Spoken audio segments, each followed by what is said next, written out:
Every day, I am going to do one thing I have never done before. That, my friends, is my New Year's resolution. Ooh, that's a good one. Yeah? Mine is to pilot a commercial jet. That's a good one, too, Phoebes. Now all you have to do is find a plane load of people whose resolution is to plummet to their deaths.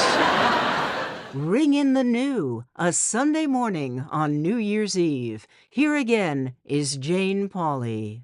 Every new year offers the promise of a new you, the person you'd become if only you could just stick to those all-too-easy-to-make New Year's resolutions. Easier said than done, as our Mo Rocca knows only too well. The clock is ticking down once again to a new year, and millions of Americans are right now making promises they probably won't keep. Once again, getting into shape was the #1 New Year's resolution. Well, if you haven't already given up on your New Year's resolution to try to eat healthier, listen, I have faith in you out there. And if your New Year's resolution was to become rich, well, it's not too late. Studies show most New Year's resolutions are bound to fail. But did you know that we've been failing at them for thousands of years?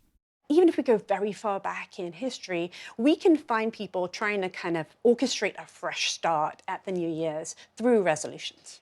Candida Moss is a historian and professor of theology at the University of Birmingham. She says annual attempts at self-improvement are about as old as the celebrating of New Year's itself. The ancient Babylonians had a big celebration, almost 2 weeks long, where they celebrated the new year around springtime in March or April and would make resolutions. And they were small. So pay off like small debts. They would make sort of small vows about better behavior. And the Romans would do the same thing. In 46 BC, Julius Caesar created a new Roman calendar that started the new year on the first day of January. January was named for the Roman god Janus, whose two faces look forward and back. And that's really important for how we think about New Year's as a kind of taking stock and starting again. Were these kind of traditions about making the people happy or making the gods happy? These are primarily about making the gods happy.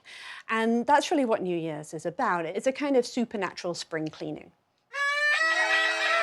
Over the centuries, traditions changed. For many in the West, New Year's lost much of its religious significance. The advent of electricity helped turn the celebration into a nighttime affair, complete with champagne toasts and midnight kisses. But through it all, the ritual of the New Year's resolution remains. In only a few days now, this year will be over and a new one will begin. Mo Rocca and Nancy Giles share some New Year's resolutions.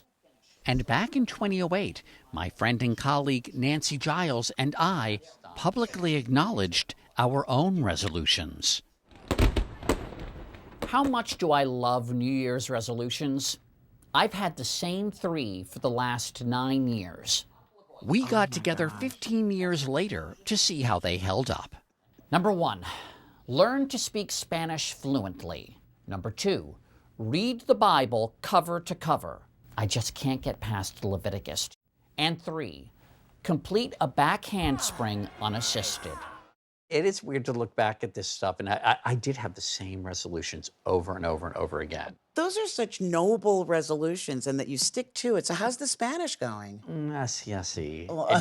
I never quite. And I have not been to un gimnasio for a long time, so the back handspring, I don't know that it's ever going to happen now. Wouldn't it be better to approach our New Year's hopes very, very quietly so that we're all less humiliated when we don't get there? I try to make my resolutions more specific, realistic, doable. Take salsa lessons. Throw out more paper. I was worried. I was sure I was going to say a lot of things that down the line I hadn't done, but kind of being cool and being content with one's life and living quietly, I can do that, and I can still do that. What grade would you give yourself on those resolutions? Yeah, I'd say maybe a B, maybe B minus. The paper thing is still really, but I'm working on it. What kinds of resolutions are more likely to succeed? Small resolutions. And a psychologist will tell you small baby steps. Don't revolutionize your life just overnight. New Year's is arguably the most optimistic holiday, and New Year's resolutions, succeed or fail, have a lot to do with that. After all, there's no chance you'll achieve a goal if you never set one in the first place. I think everyone struggles with, just the problem of not living up to the person that they want to be. And funnily enough, the whole system is based on the idea that you'll inevitably fail, but it doesn't matter because there's always next year.